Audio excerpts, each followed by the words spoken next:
तो Indian basically हमें नज़र इसी वजह से आते हैं क्योंकि उनका जो एजुकेशन सिस्टम है वो पूरी दुनिया में वेल रिनाउंड है, लोग उन्हें जानते हैं और उन्होंने जाके परफॉर्मेंस भी दी हुई है। आप चाहें आप माइक्रोसॉफ्ट बनाइए, यूट्यूब बनाइए, तो वो इंडियंस ने बनाई है ना, वहाँ जाके काम किया, अपना नाम बनाया है। उनकी जो एजुकेशनल डिपार्टमेंट है वो इतना वेल डेवलप्ड है कि एक वहाँ पे दुनिया का एक इतना दुनिया को भी नज़र आता है कि वहाँ पे इतना स्ट्रक्चरल एक एजुकेशनल सिस्टम बना होगा, तो दुनिया जाहिर सी बात उसे प्रेफर करेगी। ये भी तो देखना पड़ेगा ना, हम तो चले इंडिया के आगे जाने की हम तो पीछे जा रहे हैं, उनके आगे जाने की रीज़न क्या है? 95 में इंडिया ने अपने बेंगलोर सिटी को, बेंगलोरो जिसे आप कहते हैं, उसे आईटी सिटी डिक्लेयर कर दिया था। ऐसे ही है।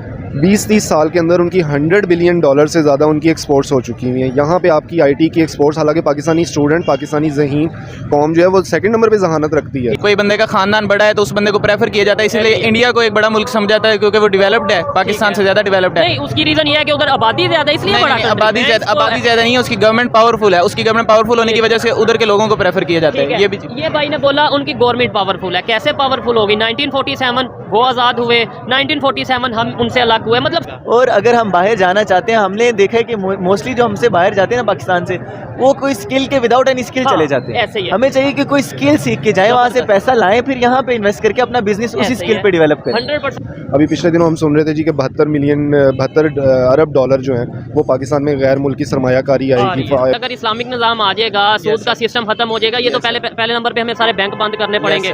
फिर उसके बाद वर्ल्ड बैंक, IMF या जितने भी कंट्री से हम लोन पे पैसे लेते हैं, वो हमें कैसे देंगे? ये मैं आपको बताता हूँ। अफगानिस्तान का तमाम इन्हिसार आपके ऊपर ही है। उन्होंने रहना आपके मुल्क में, गुजरना आपके मुल्क से है, तिजारत आपके मुल्क से करनी है, तो आप नहीं कर सकते। मैं एक डॉक्यूमेंट्री थी या किसी का लिखा हुआ था कि पाकिस्तान की मईशत अगर 8,000 अरब रुपए की है तो उनमें से 3,000 अरब रुपए अफगानिस्तान का हिस्सा है। दूसरी चीज़ ये है कि पाकिस्तान को किसी से एजुकेशन सिस्टम सीखने की ज़रूरत नहीं है। इनके पास खुद इस्लामी सिस्टम है, वो इस्लामिक एजुकेशनल सिस्टम को लेके आए। जब उसको लेके आएंगे ना, तब ये, क्योंकि पाकिस्तान तरक्की इस वजह से नहीं कर पाता कि ये इस्लाम के वो ना मानने की वजह से ना उसके दरमियान में फंसे हुए। और ये लोग कहते हैं हमारा मुल्क, देखें जितने भी यूरोपियन कंट्रीज़ हैं, उनकी तरक्की की रीज़न क्या है कि उनके अपने करीबी ममालिक के साथ ताल्लुकात अच्छे हैं। हमारे तरफ एक तरफ ईरान मौजूद है जिसकी हमें सस्ती चीज़ें मिल सकती हैं, पेट्रोल मिल सकता है, वो बेशुमार मसनूआत हैं, वो उनके ऊपर पाबंदियाँ थी, वो अपने सब कुछ अपने मुल्क में खुद बनाते हैं। नहीं तो सर, इधर भी एक बात आती है, आपने बोला उनके ऊपर पाबंदियाँ थी, रशिया के ऊपर भी पाबंदी लगी ऑयल के हवाले से, इंडिया ने और कंट्रीज, मतलब इंडिया ने खास तौर पे ऑयल लिया, तो ईरान हमारा इस्लामिक कंट्री, नेबर कंट्री। जय हिंद दोस्तों, आप देख रहे हैं आपका हमारा यूट्यूब चैनल सिलेटी बागमोशाई। दोस्तों, अमेरिका से आया है एक बहुत खुशखबरी है दोस्तों। वो खुशखबरी ये है कि अमेरिका में बहुत सारी कंपनियां चाहते हैं कि 1 लाख इंडियन वर्कर, वो जो टैलेंटेड लोग हैं, सब इंडिया में, हिंदुस्तान में है दोस्तों। ये बहुत गर्व की बात है और अमेरिका चाहता है कि हमारा इंडिया से 1 लाख लोग बहुत सारी कंपनी में काम करें। और ये तो आपको पता ही है दोस्तों, हमारा भारत सोना उगलता है हर वक्त। तो ये बात सुनकर दोस्तों पाकिस्तानियों को बिजली लग गई है, आग लग गई है दोस्तों। पाकिस्तानी एक यूट्यूब चैनल है रियल एंटरटेनमेंट टीवी बोल के, उन टीवी चैनल का यूट्यूबर का नाम है श्वेत चौधरी, और उन्होंने पाकिस्तानियों से पूछा है कि क्यों अमेरिका इंडिया को ये प्रायोरिटी देता है, हिंदुस्तान को ये प्रायोरिटी देता है, क्यों देता है, और पाकिस्तानियों को क्यों प्रायोरिटी नहीं मिल रहा है दोस्तों। पाकिस्तानियों भी यहाँ जाना चाहते हैं क्योंकि वहां पे तो पाकिस्तान का भी बहुत बुरा हाल है दोस्तों, आप लोगों को पता ही है। तो ठीक है दोस्तों, पूरा वीडियो देखिएगा। आशा करता हूँ आपको इस वीडियो में बहुत ही मजा आने वाला है।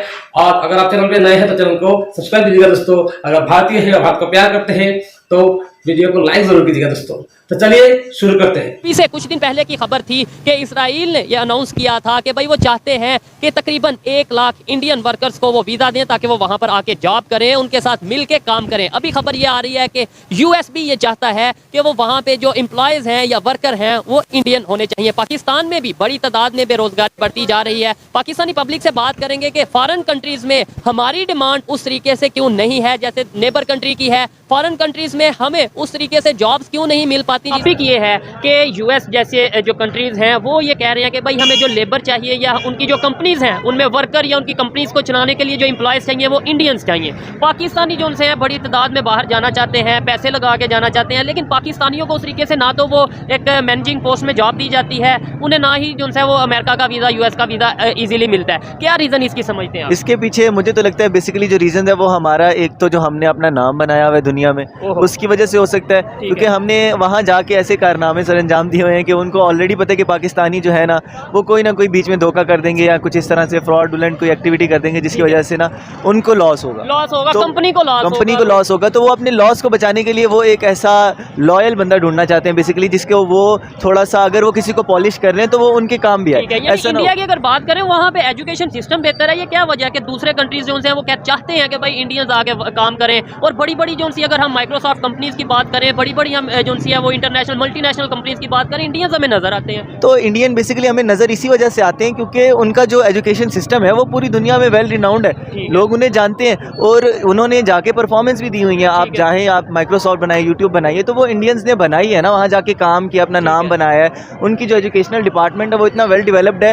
कि एक वहाँ पे दुनिया का एक इतना दुनिया को भी नज़र आता है कि वहाँ पे इतना स्ट्रक्चरल एक एजुकेशनल सिस्टम बना होगा, तो दुनिया जाहिर सी बात उसे प्रेफर करेगी। जाहिर बात है, हर कोई कंट्री अपने वहाँ का फायदा सोचेगा और उन्हें वहाँ जहाँ पे भी अपनी कंट्री का फायदा नजर आएगा उन्हीं के साथ डील करेंगे। यही सेम क्वेश्चन आपसे है, क्या वजह है कि इंडियंस को जो है वो कभी हम इसराइल की खबर सुनते हैं कि भाई जो है वहाँ पे 1 लाख वीज़ा जो है उन्होंने इशू कर दिए हैं या वो कह रहे हैं कि इंडियन वर्कर आए, कभी अभी यूएस की खबर सुन रहे हैं, क्या इसकी रीजन है? पहली चीज़ तो ये इसराइल के बारे में मैं नहीं कहूँगा कि पाकिस्तान को इसराइल के लिए कोई वीज़ा जरूरत ही नहीं है। दूसरी चीज़ वो एक अलग टॉपिक है, उसके ऊपर तो मैं ये नहीं कह रहा कि जहाँ हमें उन्होंने बुलाया। यूएस के बारे में बताता हूँ, सऊदीया के एग्जांपल ले लें कि जिस तरह पाकिस्तानी वर्कर जाते हैं और बांग्लादेशी वर्कर जाते हैं और इंडियन, हाँ जी, और इंडियन जाते हैं, तो मैंने ये सुना है कि भाई जो पाकिस्तानी जाते हैं ना वो ज़्यादा पैसे डिमांड करते हैं और जो बांग्लादेशी हैं वो हार्ड वर्कर भी ज़्यादा हैं। इधर के लोगों की थोड़ी सी एजुकेशन की कमी की वजह से इंडिया से इनकी एजुकेशन कम है, इंडिया के अंदर एजुकेशन सिस्टम ज़्यादा डेवलप्ड है, तो उधर के लोग ज़्यादा पढ़े लिखे हैं इधर के लिहाज से, तो उनको जॉब भी ज़्यादा प्रेफर की जाती है और वो हार्ड वर्किंग भी ज़्यादा है। इधर के लोग जो हैं वो सिर्फ चाहते हैं कि हम बाहर जाएँ और बाहर जाके हमें खुशहाली आ जाएगी, लेकिन वो काम के लिहाज से थोड़े से कम। ऐसे ही यानी पाकिस्तान में कंसेप्ट ये बना दिया गया है कि भाई आपने बाहर जाना है, शायद बाहर दरख्तों पे पैसे लगते हैं यूएस में या किसी भी ऐसे कंट्रीज में आप चले जाए, ऑस्ट्रेलिया या इस तरह के कंट्रीज में आप जाएंगे, आपको कोई मेहनत नहीं करनी पड़ेगी। लेकिन उससे जो इन्होंने बात किया कि भाई हमने अपना इमेज क्या इंटरनेशनल लेवल पे बनाया, ये बहुत मैटर करता है, हमारा इमेज क्या है। और ये इमेज क्या सिर्फ जो बाहर लोग जाते हैं उनसे बनता है, ये हमारे इंटरनल मैटर्स को भी दुनिया देखती है, इंडिया के इंटरनल मैटर को, बांग्लादेश के इंटरनल मैटर्स को लोग देखते हैं कि भाई उनके वहाँ पे स्टेबिलिटी है, वहाँ पे लीडरशिप है। ये सर ये चीज़ तो देखी जाती है कि मुल्क की स्टेबिलिटी कितनी है। अगर स्टेबिलिटी ज़्यादा है तो उसका असर, एक तो गवर्नमेंट जो है, गवर्नमेंट का असर, जिस तरह किसी के कोई बंदे का खानदान बड़ा है तो उस बंदे को प्रेफर किया जाता है, इसलिए इंडिया को एक बड़ा मुल्क समझा जाता है क्योंकि वो डेवलप्ड है, पाकिस्तान से ज़्यादा डेवलप्ड है। नहीं, उसकी रीज़न ये है कि उधर आबादी ज़्यादा, इसलिए बड़ा। आबादी ज़्यादा नहीं है, उसकी गवर्नमेंट पावरफुल है, उसकी गवर्नमेंट पावरफुल होने की वजह से उधर के लोगों को प्रेफर किया जाता है। ये भाई ने बोला उनकी गवर्नमेंट पावरफुल है, कैसे पावरफुल होगी? 1947 वो आज़ाद हुए, 1947 हम उनसे अलग हुए, मतलब सफ़र इकट्ठे स्टार्ट किया, कैसे वो मोर पावरफुल हो गए, कैसे वो मोर डेवलप्ड हो गए, कैसे वो जो उनसे दुनिया में उनकी वैल्यू ज़्यादा हो गई, हमारी नहीं हुई? बेसिकली इसके पीछे उनकी जो गवर्नमेंट है उसमें स्टेबिलिटी ज़्यादा थी। हमारी गवर्नमेंट में हम एक दूसरे की कास्ट के पीछे पड़ गए, एक दूसरे के पीछे पड़ गए, हमने मज़हब के पीछे पड़ गए, हम लोग रिलीजियस एक्टिविटीज़ में इतने इन्वॉल्व हो गए कि हमने अपने मुल्क को ही तबाह कर दिया। उन लोगों ने ऐसा नहीं किया है, वो अपने इंडिया को इतना सपोर्ट करते हैं, अपने मुल्क को वो ज़्यादा सपोर्ट करते हैं एज़ कम्पेयर टू किसी कास्ट या किसी रीजन के अलावा। मतलब हालांकि हमारे मीडिया में यही दिखाया जाता है वहाँ पे हिंदू मुस्लिम फसाद, ये वो चीज़ें, ये पता नहीं कोई 80s का 70s के दौर में ऐसा में भी कुछ होता हो। अभी मेरी जहाँ तक नॉलेज है, मैं ये समझता हूँ कि वहाँ पे मुस्लिम हो, हिंदू हो, सिख हो, ईसाई हो, वो इंडिया को यानी अपने कंट्री को पहले प्रेफर करता है। बेसिकली यहाँ पे जितने मुस्लिम्स हैं ना उससे ज़्यादा इंडिया में मुस्लिम्स हैं, तो वो लोग जब वहाँ पे रह रहे हैं खुशी से, तो उसका मतलब यही है ना कि उनको वहाँ पे सब कुछ प्रोवाइड किया जा रहा है, उनको सेफ्टी वहाँ पे है, तो वो वहाँ पे रह रहे हैं ना। दूसरे नंबर पे वो जब लेट्स सपोज यहाँ से हम वीडियो रिकॉर्ड करें, यहाँ पे मैं कहूँ कि भाई वहाँ बहुत जुल्म हो रहा है मुसलमानों पे, वो आगे से 100 लॉजिक्स देते हैं। वो कहते हैं बताओ कौन सी ऐसी इंडस्ट्री है जहाँ पे मुस्लिम नहीं है, चाहे बिजनेस की बात कर लो, इकोनॉमी की बात कर लो, आप इंटरटेनमेंट की, स्पोर्ट्स की, शामी है वो, और इसके अलावा और बहुत से हैं, सिराज है, ये चीज़ें। तो हमारे यहाँ पे वो पूछ लेते हैं आप बता दें, आप मुझे बताएं पाकिस्तान में मिनॉरिटीज़ को लेके या हिंदूज़ को लेके मुझे 5, 6, 10 नाम बता दें। हमें तो बिल्कुल एक नाम नहीं याद है, इवन के जो नाम याद होते हैं उनको भी हमने के मतलब वही बदनाम वाले नाम याद होते हैं, कोई ऐसा कोई रिनाउंड नेम हमें याद नहीं होगा कि कोई इंडियन को हमने इतनी सपोर्ट, हिंदू को मतलब जो बेसिकली हिंदू को, कोई हिंदू हमने इतना ज़्यादा कुछ किया हो, ऐसा मुझे याद नहीं है। इसके ऊपर क्या कहना चाहेंगे? इन्होंने बात अथेंटिक की है कि भाई वो अपनी यूनिटी के साथ चलते हैं, नो डाउट उनकी गवर्नमेंट की जो पॉलिसीज हैं वो बेहतर हैं, स्टेबिलिटी है, ये बहुत बड़ा एक एलिमेंट है, बहुत बड़ा फैक्टर है किसी भी कंट्री के जो इमेज है पूरी दुनिया में बेहतर होने का, कि उनकी गवर्नमेंट स्टेबल होती है। हमारे यहाँ पे 75-76 साल में कोई एक प्राइम मिनिस्टर भी अपना टाइम पूरा नहीं कर पाया। क्या समझते हैं, यूनिटी भी एक बड़ा हथियार है? यूनिट तो है, लेकिन मैं एक और पॉइंट बताना चाहूँगा कि पाकिस्तान के अंदर कोई भी बंदा जो है ना वो पाकिस्तान की बेटरमेंट के लिए काम नहीं कर रहा। जिस तरह हम अपनी यूनिवर्सिटी को ले लेना, जैसे युवास है, तो हम युवास के बारे में सुनते हैं कि उसके अंदर से जो DVM डॉक्टर निकल रहे हैं ना, वो ज़्यादातर प्रेफर करें कि बाहर जाएं, उनको इंग्लिश सिखाई जाती तो है। मैंने बात ही यहाँ से स्टार्ट की कि मतलब लोग बाहर जाना चाह रहे हैं। ये कुछ ऐसे लोग होंगे जो कहेंगे कि भाई हमने यहाँ बिजनेस करना है, मोस्टली 90% ऑलमोस्ट यही कहेंगे कि हम फॉरेन किसी कंट्री में जाएं। सर उनको ये नहीं सिखाया जाता कि आप सब ने किसी ने भी बाहर नहीं जाना, बल्कि पाबंदी होनी चाहिए कि कोई बाहर ना जाए, सबको यहीं पे बिजनेस डेवलप करके दिया जाए और डेवलप करने में मदद भी की जाए, ताकि पाकिस्तान का मैं ये समझता हूँ कोई भी शौक से बाहर नहीं जाना चाहता, कोई भी शौक से अमेरिका या ऑस्ट्रेलिया इस तरह नहीं, बहुत कम लोग होंगे, लेकिन वो जाते इस वजह से उन्हें पता है कि भाई पाकिस्तान में जॉब नहीं मिलनी, पाकिस्तान में बिजनेस स्टार्ट करेंगे उस तरीके से बिजनेस को जो उनसे हम प्रमोट नहीं कर पाएंगे। इसके अलावा और बहुत से टैक्सीज, बहुत से ऐसे इशूज हैं जो फेस करना पड़ेंगे, तो फिर पाबंदी लगा के उल्टा गवर्नमेंट मजीद बेरोजगारी बढ़ा देगी। नहीं सर, बेरोजगारी नहीं बढ़ेगी। अगर गवर्नमेंट इनको थोड़ा सा फैसिलिटेट करे, फर्ज करें कि एक फार्म बनाती है, उसके ऊपर कई वर्क करेंगे, उससे एक और फार्म बनेगा, उससे एक और, तो ये लोग कोई सिस्टम पाकिस्तान के लिए बना नहीं रहे। इसके अंदर जो मुझे लगता है ना, मुझे ये लगता है कि बाहर के जो लोग हैं ना, वो पाकिस्तान के ऊपर वाली जो गवर्नमेंट सेक्टर है उसको कंट्रोल करके पाकिस्तान के नीचे वाले सेक्टर को कोई भी डेवलपमेंट होने नहीं देता। अगर कोई डेवलपमेंट होने लगती है, कोई डैम बनने लगता है, कोई पाकिस्तान के अंदर को नई ईजाद कर देता है, तो उसको दबा दी जाता है, उसका नाम ही नहीं किसी को याद रहता। आपकी इस सारी बात को अगर मैं शॉर्ट करूं, आप ये कहना चाह रहे हैं जो हमारे यहाँ पे कंसेप्ट या एक बात की जाती है जो करा रहे हैं अमेरिका करा रहे हैं, यानी आप नहीं, ये बात नहीं है, ये बात नहीं है। ये बात इस तरह है कि उनकी एजेंसियां पाकिस्तान के अंदर वर्क करती हैं और वो ऊपर वाले जो सतह है उसके ऊपर पाकिस्तान की जो बेटरमेंट हो रही है और उनको और ये भी कंट्रोल रखते हैं कि भाई पाकिस्तान के अंदर कोई भी अच्छा सियासतदान ना आए, ये भी वो कंट्रोल रखते हैं कि ये सारे आपस में लड़ते रहें ताकि कभी भी ये तरक्की ना कर सके। मेन वजह ये तो एजेंसी है, नंबर 1 एजेंसी हम कहते हैं, तो हम मतलब उन चीज़ों को हम उनको मैनेज करें। अगर यहाँ पे कुछ ऐसा हो रहा है उसे रोकें और पाकिस्तान को प्रमोट करें, यूनिटी लाएं। हम तो सबसे बड़ी बात यूनिटी नहीं ला सके। जिस कंट्री में या जिस घर में यूनिटी नहीं होगी, वो वहाँ पे इत्तेफाक नहीं होगा, वो आगे नहीं बेहतरी की तरफ जा सकता। इसमें तो कोई शक वाली बात नहीं है, तो बिल्कुल सही बात की। और जैसे कि भाई ने बोला कि अगर गवर्नमेंट सपोर्टिव हो, फॉर एग्जाम्पल अब मैं 5 ईयर डिग्री करके जा रहा हूँ और इतने पैसे लगा रहा हूँ, पैसे लगा रहा हूँ, और मुझे अगर गवर्नमेंट एक लोन भी नहीं दे पा रही है, मुझे उस पर इंटरेस्ट इतना लगा रही है कि मैं वो नहीं चाह रहा, तो मैं बाहर ही जाऊँगा। या तो इतनी सपोर्टिव हो कि उधर यहाँ से 250-300 ग्रेजुएट्स हैं, तो उनके लिए कुछ ना कुछ एक नया ग्रेजुएट आ रहा है, उसके लिए कोई नई अपॉर्चुनिटी तो हो ना। ऐसे ना हो कि वो जो ओल्ड हमारे पास वही चीज़ें उनको हम कह के इसी को यूटिलाइज करते रहो, तो एट टाइम आएगा कि सैचुरेशन इतनी हो जाएगी कि सबने बाहर ही जाने, फिर मैनेज नहीं हो पाएगा। और अच्छा बड़ी बात, अब ये तो वो बात है ना, बाहर ना जाएं, यहाँ पाकिस्तान में करें, जॉब करें, बिजनेस करें और पाकिस्तान को स्टेबल करें। अब मेन इशूज पे, मेन जो इशू है उस पे आते हैं, मेन मुद्दे पे आते हैं कि यहाँ से पाकिस्तानी भी बाहर चले गए, यहाँ से बंगाली भी, मतलब अपने बांग्लादेश से बाहर चले गए जॉब के लिए, और इंडियंस भी चले गए। मेन अब मेरा पॉइंट ये है कि हमें जॉब नहीं मिलती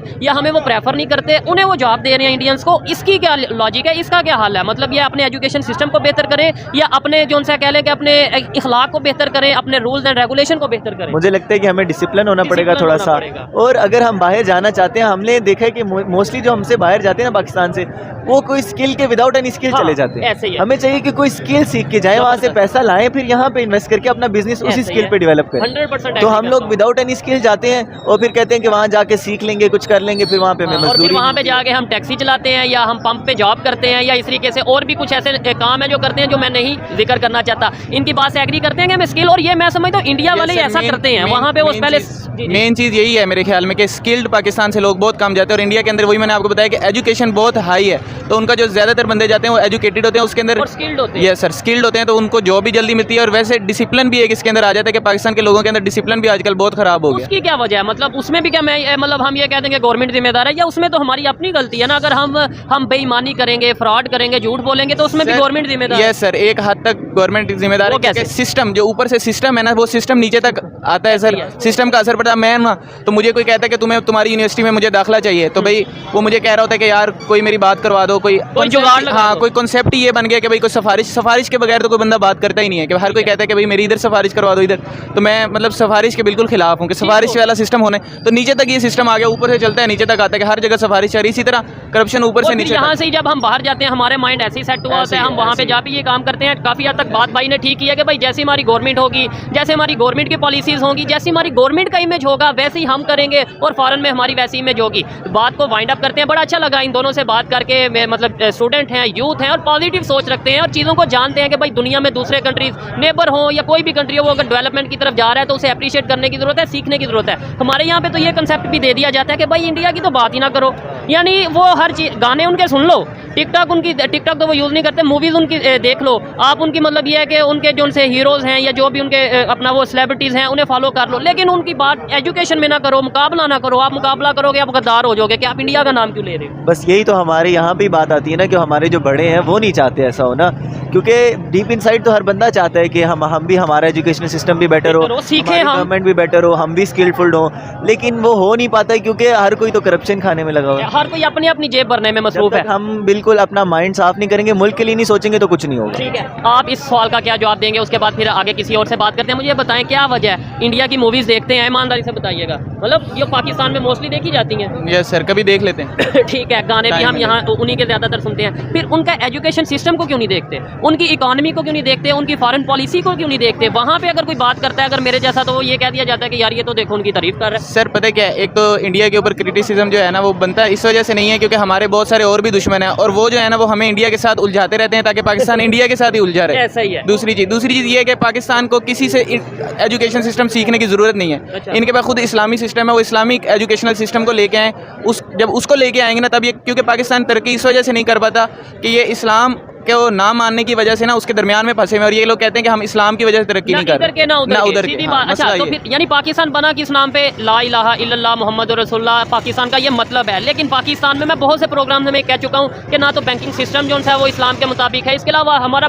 इवन यूनिवर्सिटी का सिस्टम, बहुत से ऐसे मामला हैं, कोई भी सिस्टम इस्लाम के मुताबिक नहीं है। आपको क्या लगता है जो इन्होंने बात की है कि भाई इस्लामिक निज़ाम, शरी निज़ाम आ जाए आज के दौर में, मेरा एक ये सवाल है, हम शरी निज़ाम ला के दुनिया के साथ चल सकते हैं? पहले नंबर पे तो IMF के जो पैसे देने हैं वो शरी निज़ाम के साथ दे पाएंगे? ये तो मतलब मैं आपसे भी पूछूंगा। बिल्कुल ये बात तो है, लेकिन हमें ना बेसिकली ना ये बीच की चीज़ में फंसना नहीं चाहिए। ठीक है। अगर हम एक तरफ के हो जाएंगे तो फिर हम डेवलपमेंट में जाएंगे, क्योंकि कोई भी चीज़ अगर बीच में फंस जाए, इधर की भी नहीं रही उधर की भी नहीं रही, तो वो पाकिस्तान बन जाएगी ना। और यानी जो इधर की नहीं रही उधर की नहीं रही वो पाकिस्तान बन गई, क्योंकि हम भी वही वाली मिसाल है अब इस तरह से। अब क्या कह सकते हैं, कंफ्यूज नेशन नजर आ रहा है। आप क्या कहते हैं? आपने बोला कि इस्लामिक निज़ाम, नो डाउट, अगर मतलब ये है कि पाकिस्तान इस्लाम के नाम पे बना है, अगर हमारी गवर्नमेंट ऐसा करती है, अफगानिस्तान में एग्जांपल है, तो देखें गवर्नमेंट के जो फैसले होंगे वो Islam is a complete code of life. ठीक है, हर चीज के अंदर रहनुमाई करता है, हर चीज, एक छोटी सी चीज है उसके बारे में रहनुमाई करता है। हम फॉलो क्यों नहीं कर रहे? हमारे पॉलिटिशियन क्यों नहीं फॉलो कर रहे? मजहब के नाम पे पहले पाकिस्तान ले लिया, अब पाकिस्तान में जो हम आपस में लड़ने लग पड़े। यहाँ पे जो सर इसके अंदर दो चीजें देखी जा सकती हैं, एक ये देखा जा सकता है कि सिस्टम जो है ना वो लोगों को थोड़ा सा बेहयाई की तरफ लेके जा रहा है। दूसरी चीज ये देखी जाती है कि सारे जो लोग हैं ना वो मिलके गवर्नमेंट को तश्कील करते हैं। जो सारे लोग हैं वो अब तकरीबन मतलब कह सकते हैं कि वो सारे इस्लाम से बहुत दूर जा चुके हैं, तो गवर्नमेंट भी उसी तरह की। शुरू में आपको पता है कि गवर्नमेंट इस तरह की होती थी कि PTV चैनल चलता था, उसके ऊपर भी कोई इस तरह की फहाशी वाली चीज़ नहीं आती थी। लेकिन जो मैंने इनसे क्वेश्चन किया कि भाई अगर इस्लामिक निज़ाम आ जाएगा, सूद का सिस्टम खत्म हो जाएगा, ये तो पहले नंबर पे हमें सारे बैंक बंद करने पड़ेंगे, फिर उसके बाद वर्ल्ड बैंक, IMF या जितने भी कंट्री से हम लोन पे पैसे लेते हैं वो हमें कैसे देंगे? ये मैं आपको बताता हूँ। अगर पाकिस्तान के अंदर इस्लामिक सिस्टम आ जाए, कोई बंदा चोरी नहीं करेगा, कोई बंदा करप्शन नहीं करेगा, उसका सबसे बड़ा फायदा ये होगा कि पाकिस्तान का रेवेन्यू जो अब आ रहा है उससे शायद 100% बढ़ जाए। ठीक है, फिर हम वो कर्जा इजीली उतर जाएगा, क्योंकि अफगानिस्तान को देख लें, उधर के 70 रुपए का $1 है। ठीक है, अफगानी जो है करेंसी वो 70 इस टाइम हमारे से बेहतर है, इस वक्त हमारे से बेहतर है। और हम ये देखें कि अफगानिस्तान को आज़ाद हुए कितनी देर हुई है, और उस वक्त उसकी करेंसी 200 के करीब थी। 200 अफगानिस्तान के लोग यहाँ पे जॉब करते रहे हैं। इस्लामिक सिस्टम का हम उससे अंदाजा लगा सकते हैं कि अफगानिस्तान के अंदर हर बंदा सुकून की नींद सोता है, कोई चोरी नहीं होती। ठीक है, कोई चोरी नहीं होती। थोड़ी सी दहशतगर्दी है, मुझे इन्फॉर्मेशन है, थोड़ी सी दहशतगर्दी है, लेकिन सर चोरी चकारी वाला सिस्टम बिल्कुल खत्म है, सिर्फ इस्लामी निज़ाम की वजह से। और मैं हूं ना सर, हमने फार्म बनाया हुआ है, तो बिल्कुल हर वक्त चोरी से डरते रहते हैं कि भाई कोई ना कोई बंदा उधर होना चाहिए। जब हर किसी को कोई काम होता है तो हम तंग हो रहे होते हैं। तो अफगानिस्तान का सिस्टम कितना बेहतर है हमारे से। अच्छा, अगर ये ऐसा वहाँ पे वाकई में है, क्योंकि मेरा वहाँ विजिट नहीं हुआ, इतना नॉलेज नहीं है, और अफगानिस्तान से इतनी खबर भी यहाँ नहीं आती कि वहाँ पे पब्लिकली लोग कैसे रह रहे हैं, कैसे मामला हैं। लेकिन अफगानिस्तान का इतना मुझे पता है कि भाई उसके चाइना के साथ भी रिलेशन बेहतर हो रहे हैं, वो उसके साथ प्रोजेक्ट कर रहा है, इसके अलावा इंडिया के साथ उसके रिलेशन बेहतर हो रहे हैं। ठीक है, यानी वो इस्लामिक निज़ाम होते हुए भी ये नहीं कह रहा कि वो हिंदू कंट्री है, वो जो सा वो नॉन मुस्लिम कंट्री है, हमने रिलेशन, वो तो चाइना इंडिया कहता ही नहीं है सर। इस्लाम ये कहता ही नहीं है कि कोई, हमें तो ये बताया जाता है यहूद नसारा और ये चीजें हैं आपके साथ, कभी जो है आप उनके साथ रिलेशन ना बेहतर करो, ये चीज। सर यहूदियों के अंदर 2 ग्रुप बताए जाते हैं कि एक ग्रुप है जो अच्छा है और एक ग्रुप है जो बुरा है। जो हमारे साथ बुरा करता है उसके साथ हमें रिलेशन नहीं बनाना चाहिए। वो तो कोई भी मजहब हो जो हमारे साथ गलत करेगा वो, लेकिन जो गलत नहीं करेगा हाल ही हम वैसे कंसेप्ट ये बना देंगे कि वो है ही गलत। मैं आपको बताता हूँ सर, मैं भी तो आपको ये सारी बातें बता रहा हूँ, मैंने भी तो कहीं सुनी है। तो हर बंदे को अपनी सर्च रखनी चाहिए। जो जाहिल है तो उसको ये चीज़ों का नहीं पता लगेगा, तो वो किस तरह ये सारे काम। मोस्टली पाकिस्तान में लोग ऐसे ही, आप किसी से भी बात कर लें, पब्लिक में जाके बात कर लें, वो यही कहेंगे कि भाई नहीं हमें ना, हम ऐप्स सारी यूज़ कर रहे हैं, व्हाट्सएप कर लें, गूगल कर लें, जो भी ये मामला, ये जितनी भी ऐप्स हैं या सॉफ्टवेयर हैं हम यूज़ कर रहे हैं सारे नॉन मुस्लिम्स के, लेकिन नफरत भी हमें उन्हीं से है। क्या कहेंगे आप इसके ऊपर? इससे हम यही कहेंगे कि हमें नफरत नहीं करनी चाहिए, हमें उनसे सीखना चाहिए कि वो किस चीज़ की तरक्की कर रहे हैं और क्यों तरक्की कर रहे हैं, एक डिसिप्लिन क्यों ठीक है, है। उसकी वजह से हमें उनसे सीखना चाहिए। सीखने की जरूरत है। अच्छा लगा जी बात करके, दोनों की जो ओपिनियन थी काफी हद तक मैं उनसे एग्री करता हूँ, कुछ बातों से डिसएग्री भी करता हूँ, लेकिन उनकी अपनी ओपिनियन। आइए मजीद किसी से बात। अस्सलाम वालेकुम, जी वालेकुम सलाम। आपका नाम, आसिम। क्या करते हैं सर आप? मेरे पास वेंडरशिप है, मैं मेज़ान बैंक के साथ रिलेटेड हूँ, as a car registration agent उनके साथ काम कर रहा ठीक हो गया सर। जिस टॉपिक पे वीडियो रिकॉर्ड कर रहे हैं वो ये है कि पाकिस्तान में बड़ी तादाद से यूथ जो सी खास तौर पे वो पाकिस्तान छोड़ के बाहर जाने की एक तो कोशिश में है,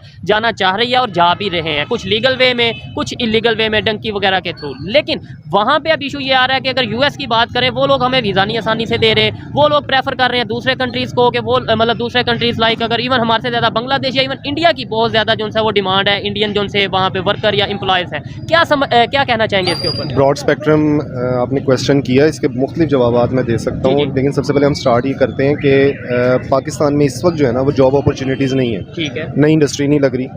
इन्फ्लेशन रेट लास्ट मंथ की रिपोर्ट ये कि 41% पे पहुंचा, 43% पे पहुंचा हुआ है, तो जॉब अपॉर्चुनिटीज़ नहीं है। ठीक है। जब जॉब अपॉर्चुनिटीज़ नहीं है तो बच्चों ने, लोगों ने, उन्होंने मूव करना है। दूसरा आपका सवाल का जो था वो ये था कि हमें वीज़े नहीं दिए जा रहे हैं, प्रेफर इंडियंस को किया किया जा रहा है। देखिए 3 तरह के लोग होते हैं ना, एक तो सबसे पहले ये कि स्किल्ड लेबर आपकी, ठीक है, स्किल्ड तबका जितना है, डॉक्टर्स हैं, इंजीनियर्स हैं, मेमार हैं, आपके इलेक्ट्रीशियंस हैं, इन लोगों को तो जॉब वीज़े भी मिल जाते हैं। ट्रक ड्राइवर्स हैं, इनको वीज़े मिल जाते हैं, वो उस चीज़ पे राज़ी नहीं हुए। बहरहाल दूसरी चीज़ आ जाती है, नहीं यही केस हम ईरान की सिचुएशन मतलब केस में भी कर सकते हैं ना, कि ईरान का ऑयल हम सेल करते हैं, उन पे पाबंदी है, हम पे तो नहीं। भाई मेरे आप जाएं, आप जाके ईरान का इंफ्रास्ट्रक्चर देखें। ईरान का इंफ्रास्ट्रक्चर आपके अपने मुल्क से 100 गुना बेहतर है। सफाई सुथराई, हिफ्ज़ान सेहत, एजुकेशन, हर चीज़ में वो हमसे आगे हैं, तमाम पाबंदियों के बावजूद। ठीक है, उनके पास एक प्लस पॉइंट था कि पाबंदियों के बावजूद उनके पास ऑयल अपना मौजूद था, ठीक है, लेकिन और भी बेशुमार अवामिल हैं।